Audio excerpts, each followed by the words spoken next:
The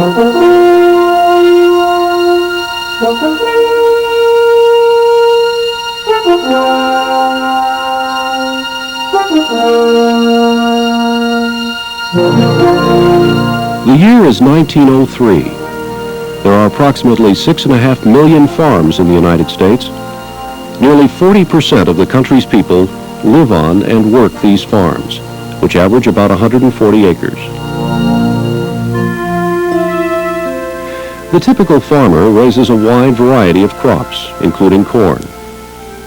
Much of what he grows goes to feed his own livestock and draft animals. His land is worth about $40 an acre, and it takes many hours of sweat and toil by man and beast to make a single bushel of corn. In Adair County, Iowa, an energetic young high school student named Henry Agard Wallace accepts a challenge. He doesn't know it at the time, but he's about to embark on a remarkable quest, the results of which will change the face of farming forever. The world of agriculture in 1903 was not much different than it had been for decades. John Deere's steel plow had opened up the prairie, and Cyrus McCormick's reaper made small grain harvesting more efficient. But the benefits of hybrid seed remained virtually unknown. In those days, when it came time for a farmer to decide which corn to plant, he typically did what his father and his grandfather had done before him. He saved the best-looking ears from the previous harvest as seed for the next year. It seemed logical. What's more, this visual seed selection process was only reinforced by the popular best-looking ear competitions, which were held throughout rural America. These huge social events had farmers vying for awards for producing the most uniform, best-looking ears of corn. Prize-winning ears sold for as much as $150 each, a hefty sum in 1903. University-trained corn show judges unwittingly promoted the fallacy that the best-looking corn was also the highest yielding. For the most part, farmers had grown accustomed to yields of less than 40 bushels per acre. They had little idea that within that kernel of corn lay the potential for much higher yields and resistance to particular agronomic stresses. But there were a few visionaries at the time, men who suspected that there was much to gain from a more scientific approach to developing and selecting seed corn. The status quo method of the best appearing is the best for planting was about to be challenged. One day, after listening to a prominent corn show judge of his day extol the virtues of the blue ribbon winning corn over the also-rans, 16-year-old Henry Wallace approached the judge, a close family friend, and expressed his dissatisfaction with the popular belief that corn which won awards for cosmetic reasons was superior as seed to other corn. Henry offered to conduct a side-by-side yield test, pitting the prize-winning corn against that which finished at the bottom. The judge, who knew Henry and no doubt admired his intellect and enthusiasm, and who may have been questioning the prevailing wisdom of the day himself, gave the boy his blessing.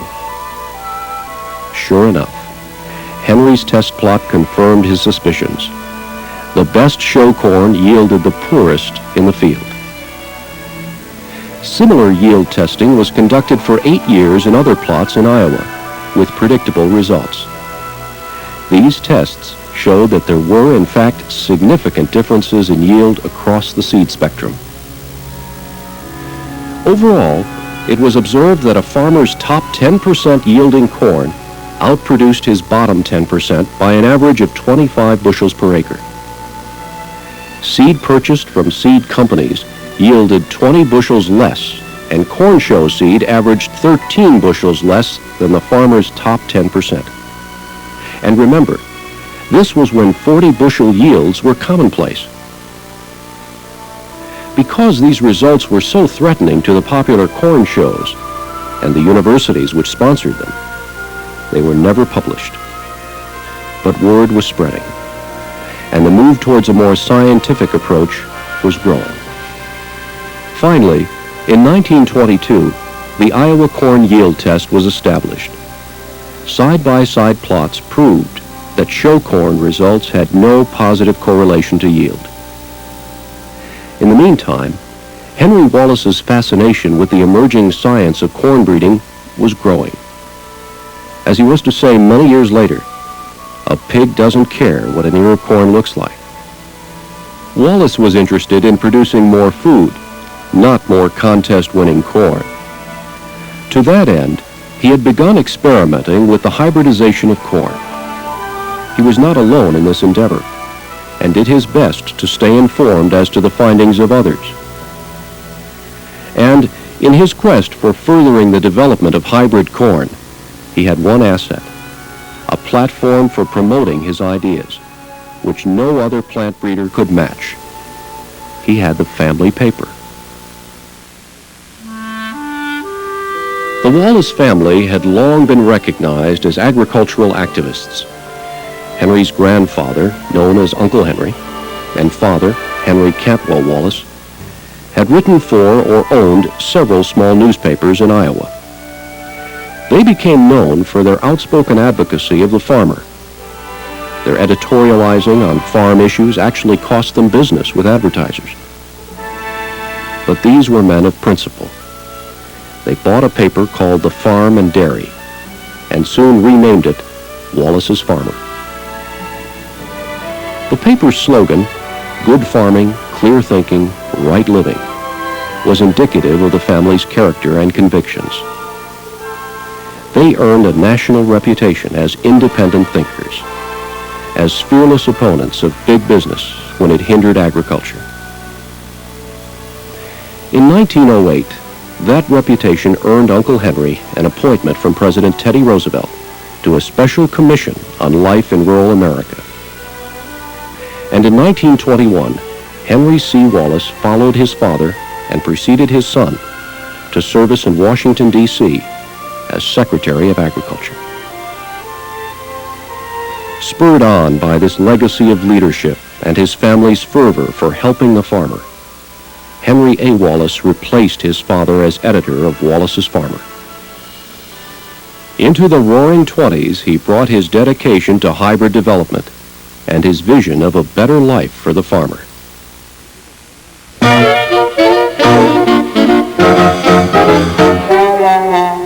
The '20s were indeed a turbulent time. The world was trying to recover economically and emotionally from the great war to end all wars. The League of Nations was formed to ensure that war would never again threaten the world. The names and images of the '20s are legendary. Lindy flew the Atlantic and became a folk hero. Babe Ruth walloped 60 home runs in one season, and the Yankees ruled baseball. Capone tried to rule Chicago, and Valentino ruled the cinema. One of every 4 inhabitants of Earth was Chinese. Stalin wielded power in the Soviet Union. Oil was discovered in the Iraqi desert. Penicillin was discovered in London. In America, prohibition became the law of the land. The Charleston created a flap. 1 in 6 Americans owned a car. The stock market crashed, and the Great Depression began. 24% of all Americans lived on nearly 6.5 million farms. Farm size averaged 150 acres, with the average acre worth about $48. Land devoted to farming rose by 32 million acres. More and more, tractors replaced horses. Local railroad service made it much easier for farmers to get their products to market. The dream of electric power became reality for many farmers. The radio was beginning to connect the country with news and entertainment. It took the average farmer about 3 hours to produce a bushel of corn. And in 1926, Henry Agard Wallace decided it was time to parlay his enthusiasm for and experience with hybrid corn and start a company. But he needed 2 more things: manpower and money. he got both by convincing a group of trusted friends, including his brother Jim, to join with him in creating the Hi-Bred Corn Company. It was the first company of its kind, created specifically for the purpose of producing and marketing hybrid seed corn. Approximately 200 shares were issued for an investment of about $5,000. A few years earlier, in 1923, J. Newland had left his position with Wallace's farmer to become a manager of the Wallace farm in Johnston. During the company's infant years, Newland's responsibilities expanded when he became the Hi-Bred Corn Company's first production manager. The company's first seed crop consisted of 40 acres of corn, all planted and picked by hand. The production team spent the winter shelling, sizing, and bagging the corn. It was all sold by mail order in response to ads placed in the Wallace's Farmer. That first sales year, 1928, the company sold 2 hybrids, a total of 600 bushels of seed corn packaged in 2-bushel cloth bags. But the company was profitable. They made $33.62. The next year, sales doubled to 1,200 bushels, each sold in 1-bushel, 56-pound bags. The company purchased an additional 80 acres for seed production, and to ensure that enough pure seed would be available for production, the parent seed department was established. The core of the company was the Research and Production Group. Wallace spearheaded the research effort with the help of young Raymond Baker. Mr. Baker was quite familiar with hybrid corn. In 1925, he had planted and detasseled the corn which won the Iowa State gold medal. A couple of years later, he came to Johnston to essentially be a hired man on the Wallace farm. Always looking for new ways to help the farmer, Wallace and Baker began to expand their hybrid experimentation to include not only plants, but poultry, as they began research on chickens. In the meantime, Wallace's hybrids continued to so dominate the Iowa corn yield contest that the open-pollinated growers insisted that hybrids be barred from the state yield test. They insisted that hybrid corn was an impractical passing fancy because farmers couldn't save and plant their own seed. What's more, the hybrid seed had little value as commercial corn. The opponents to hybridization were partially placated when the contest was split into 2 divisions, open-pollinated and hybrid. But farmers throughout the Corn Belt were becoming increasingly aware of the yield advantages of hybridization. The stage was set for the next decade, a time when this fledgling hybrid company would help more farmers break out of the static cycle of planting their own open-pollinated seed.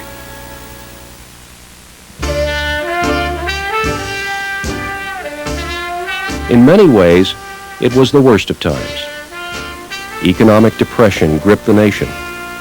Drought and the Dust Bowl days devastated the Great Plains. If it wasn't too hot, it was too cold.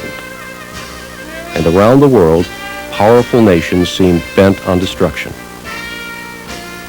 The 30s was a time of stark contrasts. For every villain who threatened, there was a hero who triumphed.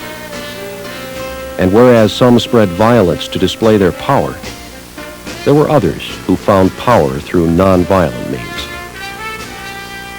Some of the good guys were imaginary. Some of the bad guys were all too real. While Steinbeck wrote about hunger, Scarlett declared she'd never be hungry again. New Deal reforms gave jobs and hope to millions, while across the oceans, war clouds gathered and took the hope of millions away. Times were tough for farmers, too. Drought, erosion, chinch bugs, market prices for grain and livestock plummeted. There were approximately 6 million U.S. farms in the 30s, averaging about 175 acres. The value of that farmland hit a low of $31 per acre. Just about 1 in every 4 Americans lived on a farm, but millions were displaced from generations-old family farms due to economic disaster. Nearly every home sought diversion through the radio. 58% had cars, and 38% had telephones. Most farmers still raised hogs, cattle, and poultry, milked a few cows, and harvested grain and hay. And by the end of the decade, it took about half an hour to produce a bushel of corn. It's hard to imagine that the fledgling Hi-Bred corn company could prosper through a time as tough as the 1930s, but it did. The severe growing conditions of the period both helped and hindered hybrid development. Several of the new lines being developed by the research department failed to survive the drought of '34. Those which did were planted again and were in the lineup in '36 when the next dry year hit. Most of the open-pollinated corn planted in these drought years failed to yield anything, while the hybrids lived long enough to produce a crop. Farmers were convinced that hybrids were superior, and the demand for more and better hybrids grew. But Wallace and his associates had their setbacks too. The company's seed plant burned down, and stockholders were asked to dig deeper into their pockets to keep the business alive. Some couldn't, or wouldn't, and left. There remained a core of individuals committed to creating better corn and selling it to the farmers who desperately needed to increase their profitability. Selling the seed became a more sophisticated process. Nelson Urban became sales manager, and along with Bob Garst, established the farmer salesman concept. They also instituted the first replant agreement, giving farmers additional confidence in the new company and its products. As news of hybrid performance spread, other hybrid corn companies began springing up. So to distinguish itself from competitors, the Hybrid Corn Company became Pioneer Hi-Bred. The company expanded its production facilities to keep up with growing demand, and the company began to breed and sell hybridized chickens in earnest. Bob Garst and Charles Thomas started their own company in the Western Corn Belt, selling Pioneer hybrids under a written producer-distributor royalty agreement. Selling was a challenge throughout the Corn Belt. Farmer salesmen often encouraged potential customers to try an 8-pound sample and compare the results with their own open-pollinated corn. In addition to the hardiness of the hybrids, they stood better too, which made hand-picking much easier. And better standability helped those with the newfangled mechanical pickers too. With increased vigor and retrievable yield as goals, breeding efforts were focused on uniform ear height and stronger shanks. The result was a lineup of new hybrids which yielded about 10 bushels higher than open-pollinated varieties. The hybrids were changing, and so was the leadership of the company. President Franklin D. Roosevelt saw in Henry A. Wallace a man of vision and action, a man who could give direction to a national farm policy during this difficult time. In 1933, Wallace followed his father's footsteps and became Secretary of Agriculture. Fred Lehman Jr. was placed in charge of the company. Mr. Lehman had been the company's legal counsel and an original stockholder. He is generally credited with developing a working philosophy for the company, a realization that customers, employees, and salespeople all appreciated quality. He said a quality product is more important than getting maximum business. He believed in and promoted telling the farmer everything, good and bad, about a particular hybrid. He knew that building a stronger company meant building customer trust and respect. And this philosophy extended to employees and the sales force. It was the long look in unwritten form.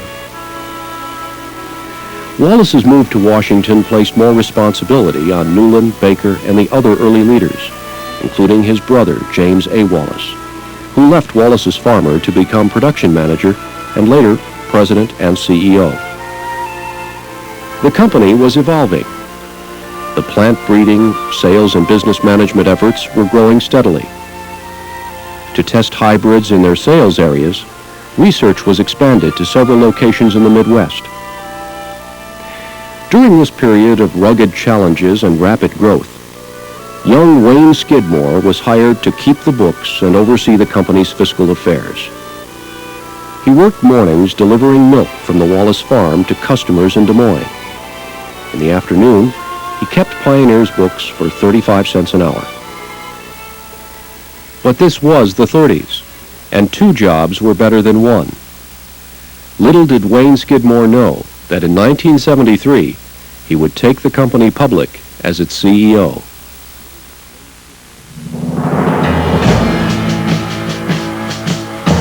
There's never been a time quite like it. The world locked in mortal combat. Nations mustering all their resources in a struggle for survival. Tragedy and triumph. Days which will live in infamy, and this was their finest hour. The names sound a roll call of incredible historical magnitude.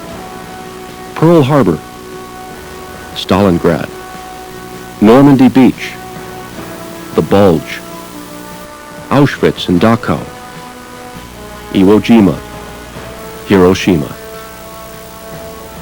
Pioneer's own Henry Wallace would serve as his country's vice president from 1941 until 1945. Rationing was the law of the land.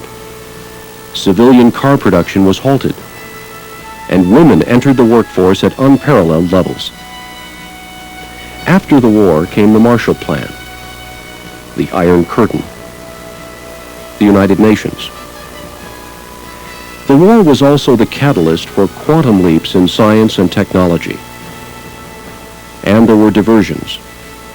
While big bands made America swing, Joe DiMaggio was swinging his way to a 56-game hitting streak. Chuck Yeager broke the sound barrier. Jackie Robinson broke the color barrier. And television entered the picture. Like virtually every other aspect of life in America, farming changed dramatically in the 40s. The farm population dropped from 23 to 15% during the decade.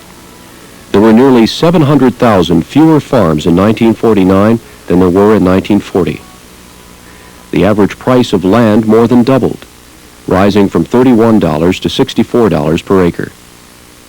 The average farm size grew from 175 acres to 215 acres. Each farm worker's output was able to feed 11 people for 1 year. And it took a farmer about 20 minutes to raise a bushel of corn. The late 40s saw the transition from animal power to mechanized power nearly completed. Phosphates and nitrogen were plentiful, and the use of chemical fertilizers skyrocketed. And hybrid corn was planted on virtually every corn acre in the American Midwest. Food production boomed, but so did the demands of a rapidly growing world population. Exports from U.S. farmers grew steadily. The 40s proved to be a period of innovation for Pioneer. Because so much of the nation's resources went into the war effort, the company had to put off expansion into new facilities and locations. But this was not all bad. This slower time allowed the company to catch up with itself. Sales remained good during the war years, but production required some creative solutions.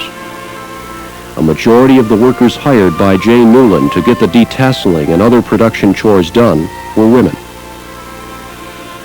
But because there was still a shortage of help, German prisoners of war were also put to work. There was even a plan, never implemented, to let farmers come in and pick their own seed from Pioneer production fields. Research efforts included cold germination tests aimed at developing hybrids which would grow well in cold, wet conditions. Increased mechanization, especially after the war, made for much more efficient seed production. In 1945, a young man named Bill Brown was hired by Raymond Baker to be a corn breeder. Dr. Brown would go on to make many outstanding contributions to Pioneer's product and corporate development as breeder, president, and ultimately as the company's CEO.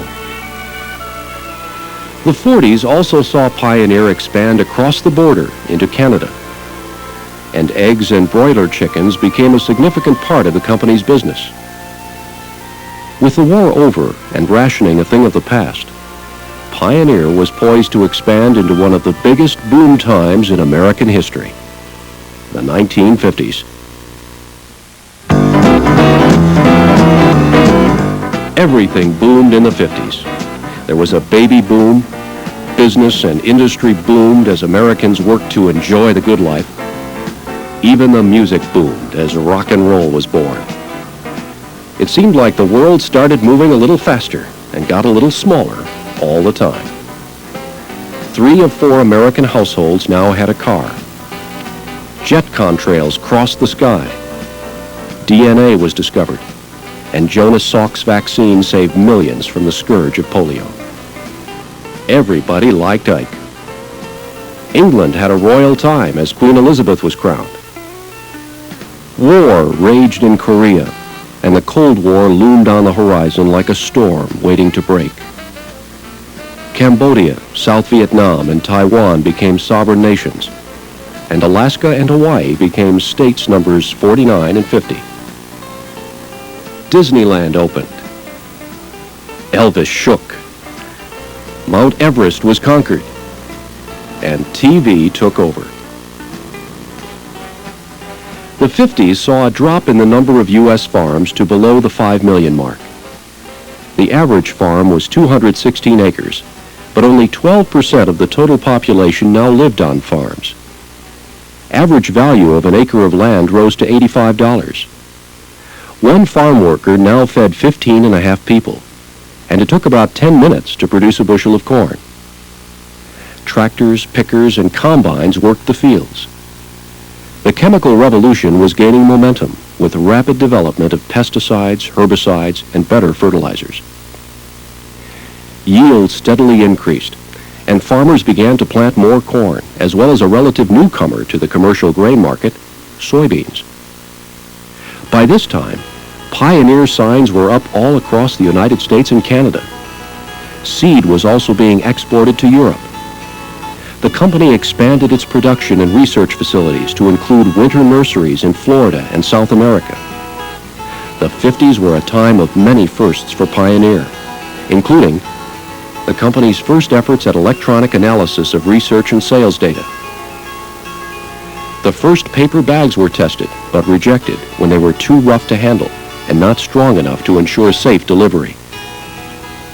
At about the same time, the company actually experimented with clear plastic bags, but this idea was soon abandoned when it was discovered that kernels were sprouting in the bags. The company's first sorghum hybrid breeding program was launched in the 50s, and a joint agreement with the Arnold Thomas Company accelerated Pioneer's alfalfa breeding program. Sales of corn kept going up. By the end of the decade, Pioneer was selling more than 400,000 bushels of corn annually. And in 1954 alone, the chicken and egg business contributed $30 million to the company's sales. The long look, the unwritten philosophy of fairness and trust upon which the company had built its reputation, was composed in 1952 by then Executive Vice President and General Manager Jim Wallace and Director of Sales Nelson Urban. Adherence to the 4 simple statements of business policy set forth by the long look would continue to propel the company toward even greater accomplishments in the next decade and beyond.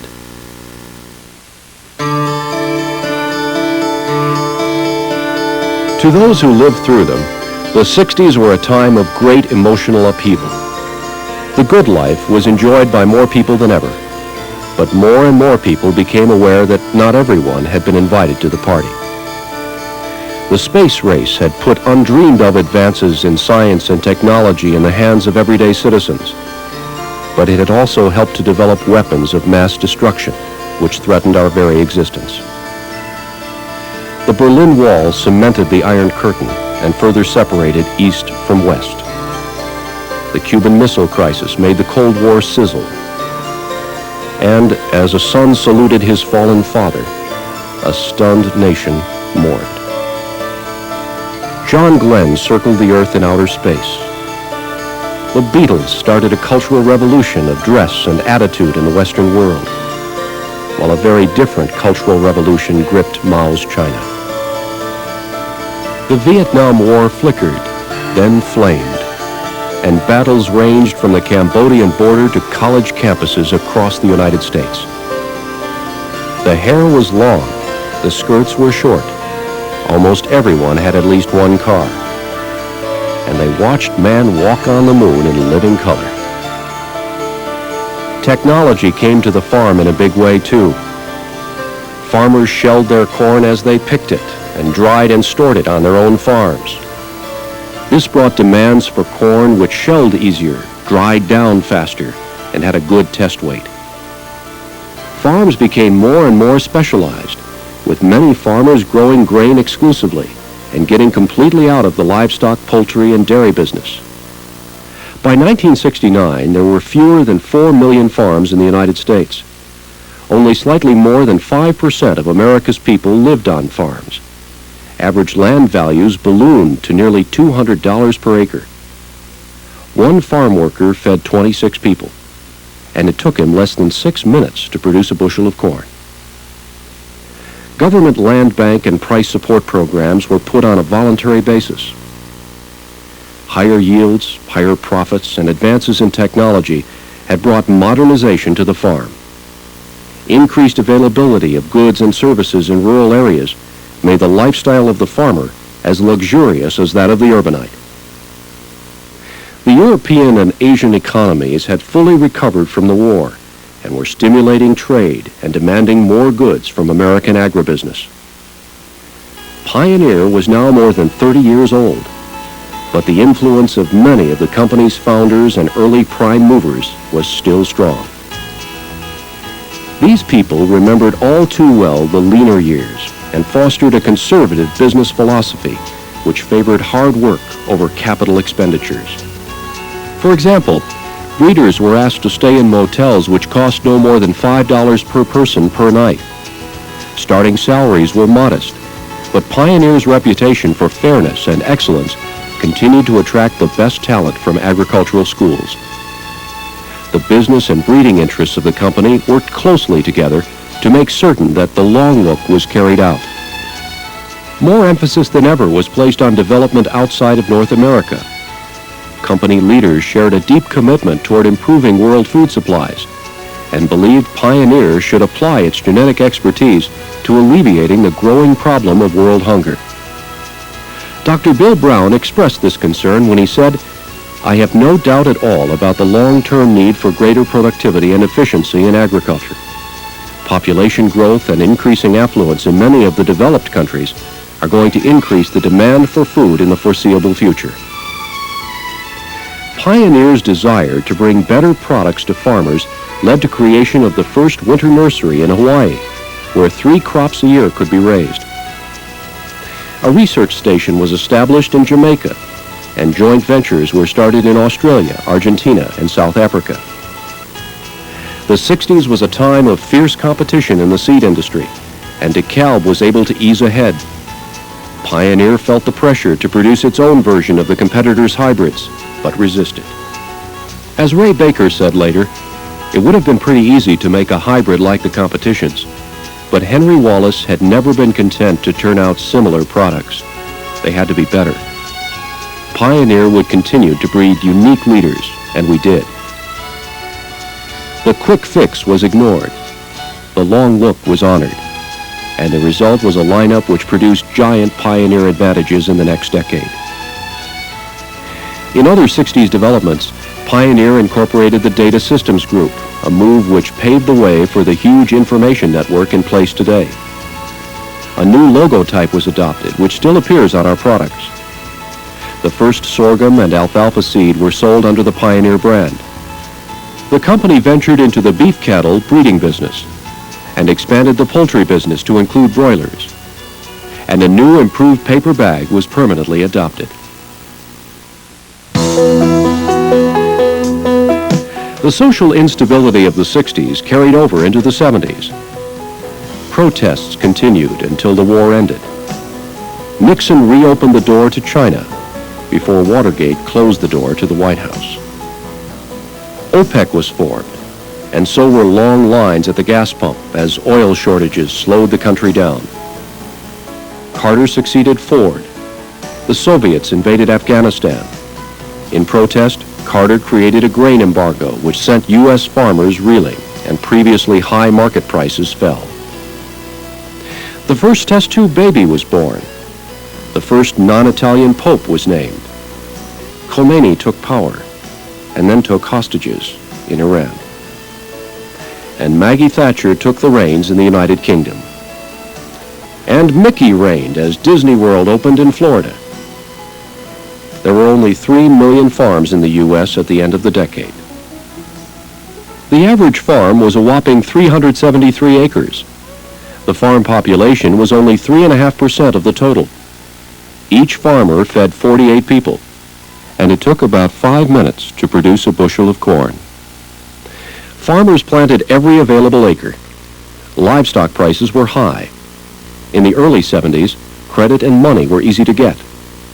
Farmers expanded their operations. Land prices skyrocketed, so did inflation and interest rates at the end of the decade.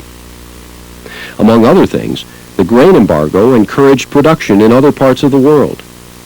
Farmers in the States were now competing with farmers from countries which used to import their grain.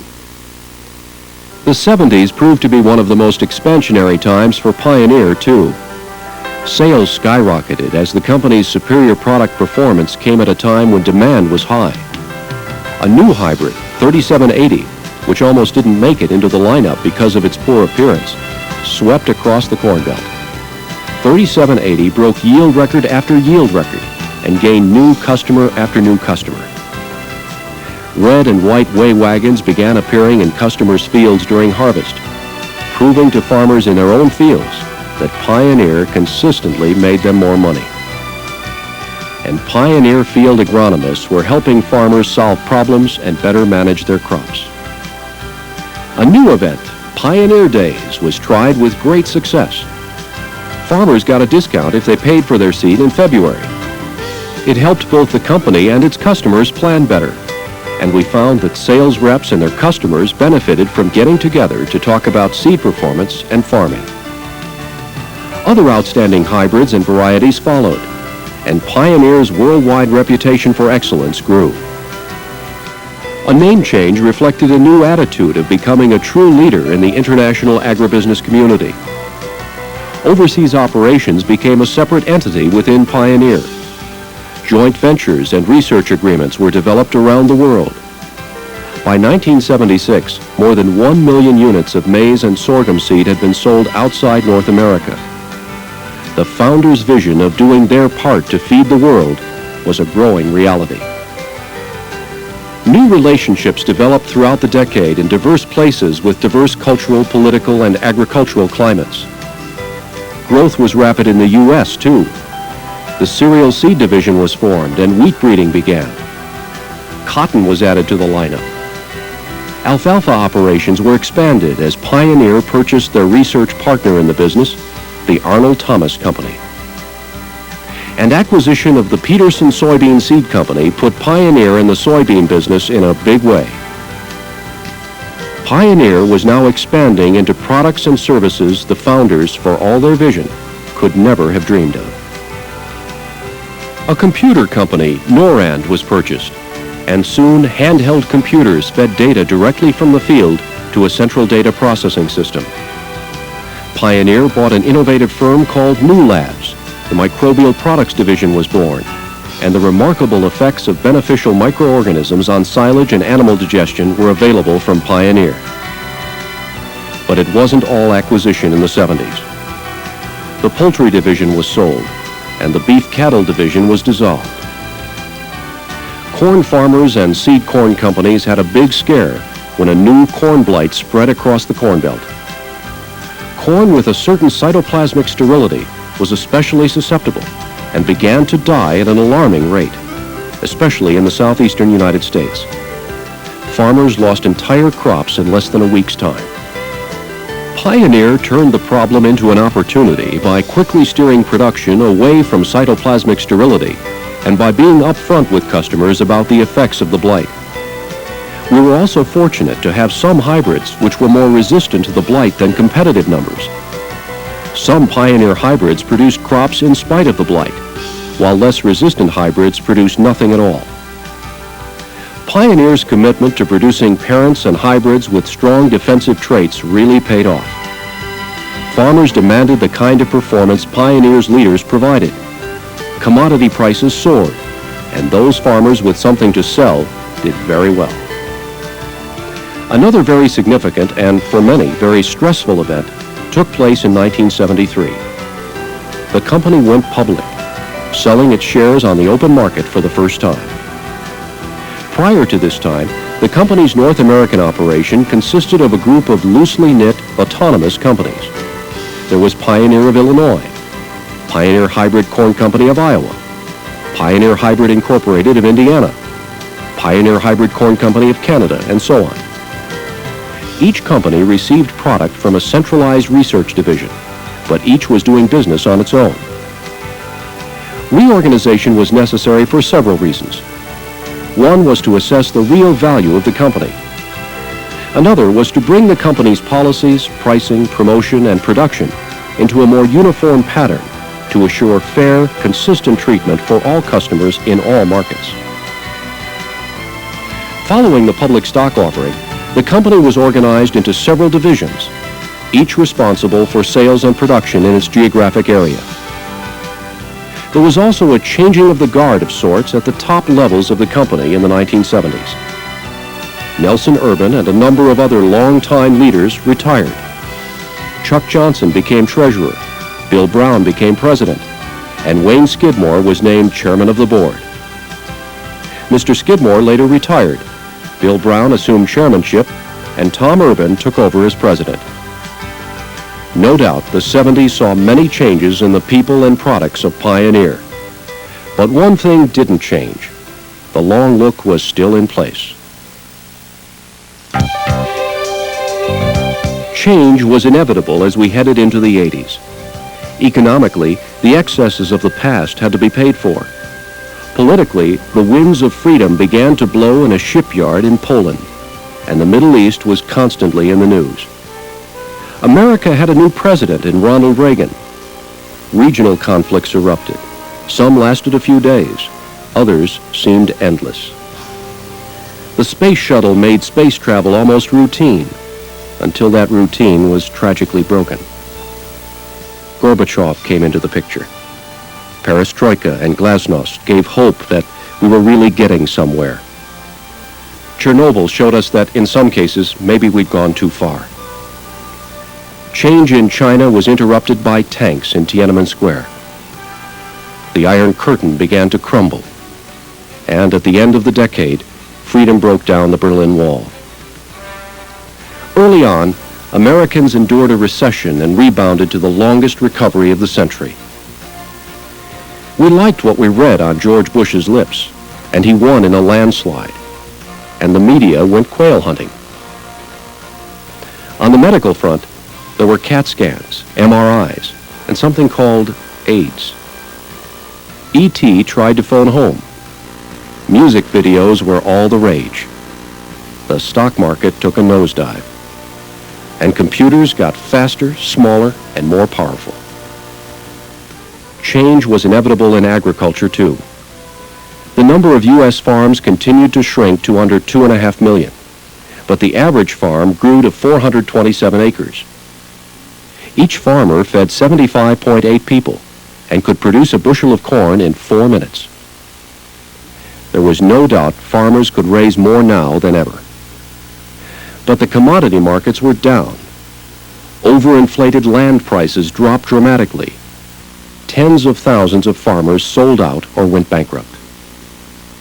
Grain surpluses led to drastic acreage reduction.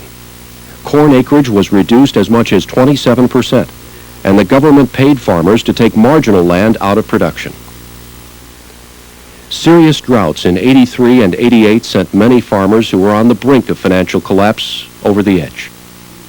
Small farm communities began to wither and die. The government bailed out many troubled financial institutions and created programs to help some debt-ridden farmers. Because of many of these domestic economic problems, the value of the U.S. dollar dropped significantly on world markets. Pioneer entered the 80s flush with success. We led in market share in virtually every market in which we did business. Our production capacity grew dramatically, with plants spread across the Corn Belt and around the world. And research stations had been strategically located worldwide. Our product lineup was large, both in product families and number of different hybrids and varieties within those families. For example, Pioneer offered nearly 200 unique corn hybrids to customers in the 1980s.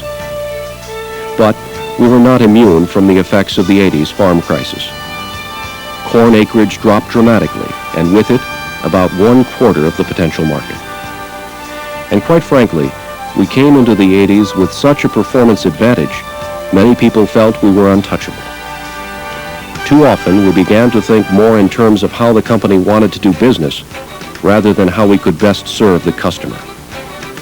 Differences in opinion developed over just what constituted fair treatment of customers and what constituted equal treatment, and which of these was the best way to go. The Garst and Thomas producer-distributor agreement established in the 30s was dissolved, and a new division was started in the Western Corn Belt. In 1986, the divisional arrangement for North American seeds was replaced by a new organizational structure. The new system was divided into two regions, East and West, which were subdivided into a total of 15 area sales and marketing groups. One organization was formed for all of North American production, under the direction of Dr. Owen Newland, who had for many years been an influential leader in the company. The top-down management style of previous eras was slowly being replaced by a more localized style. This approach was designed to give area personnel the freedom to interpret the goals of the company at the grassroots level.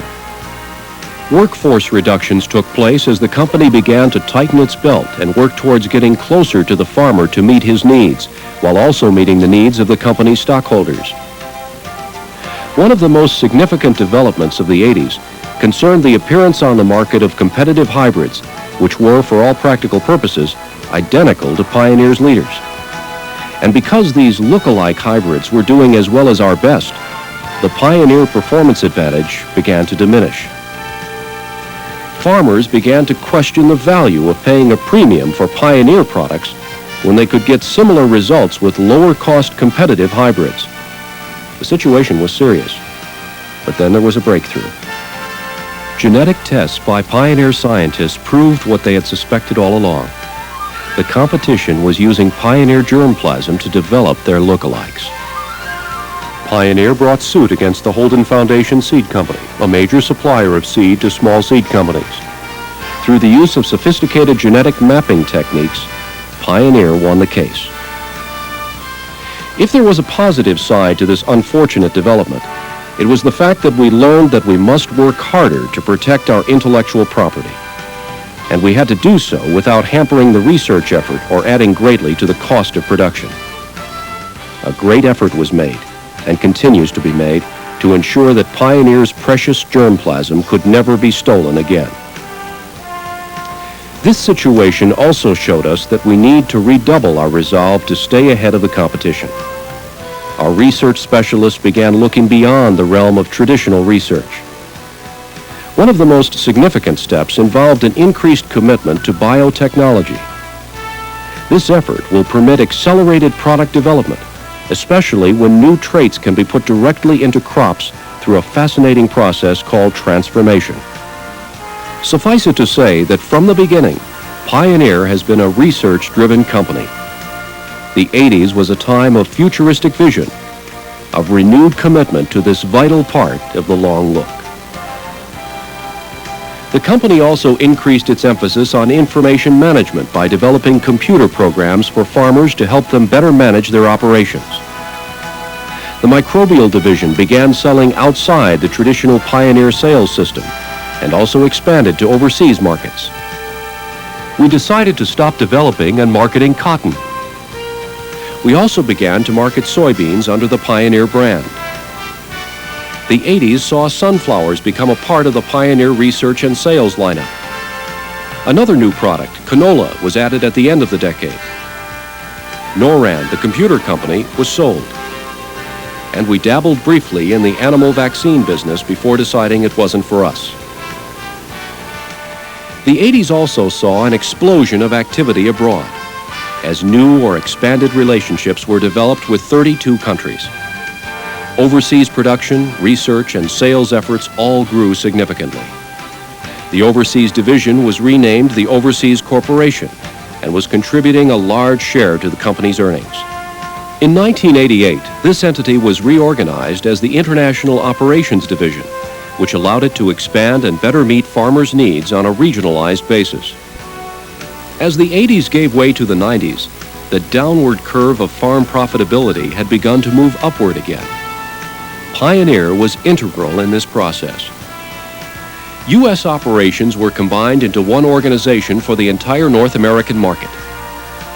Local managers were given more freedom to interpret how to reach goals and how the long look could best be adhered to in their areas. A key change in sales philosophy was the adoption of the assigned areas of responsibility concept. Whereas previously a sales rep's area had been determined geographically, it was now going to be determined more by demographics. Reps were to work with their district sales manager to determine which individual farmers within their district would be assigned to that rep. The results have been outstanding, and in the process we reaffirmed something we'd already known. Our customers are truly individuals, with individual wants and needs.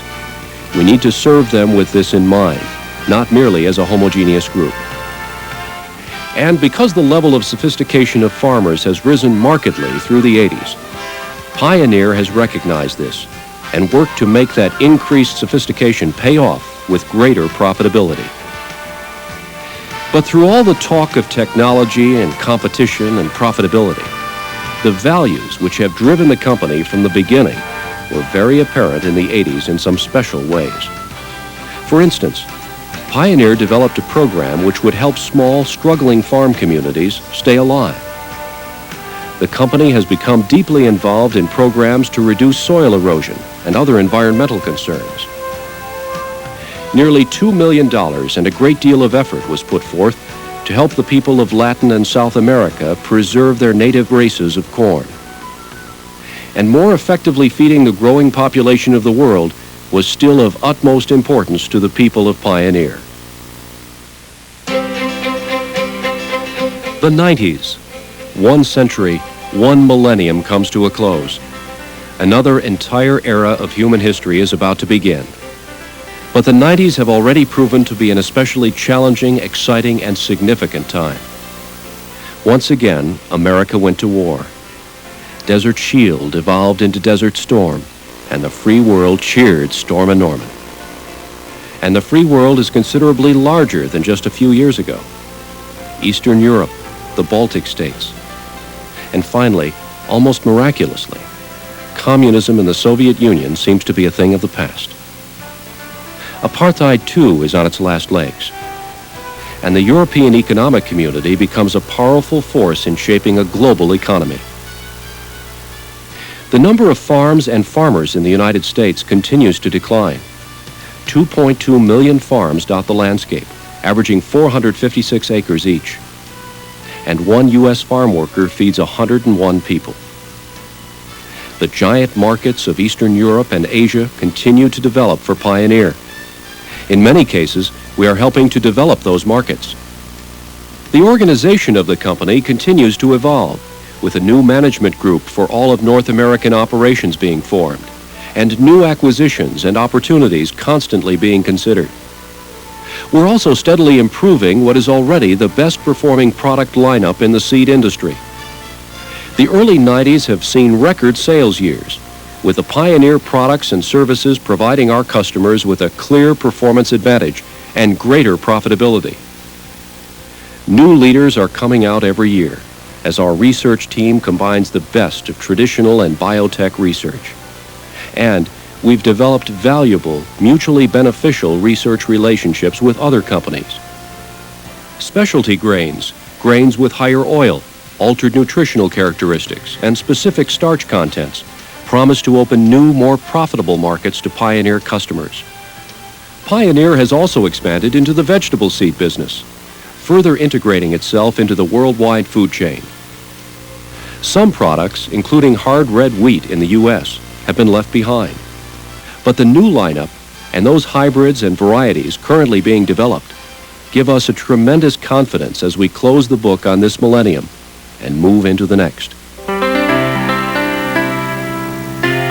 Pioneer, a company founded by people with a clear vision, a deep understanding of their customers' needs, and an outstanding work ethic. That vision, that understanding, that work ethic are still alive today. We call it the long look. Our customers call it Pioneer.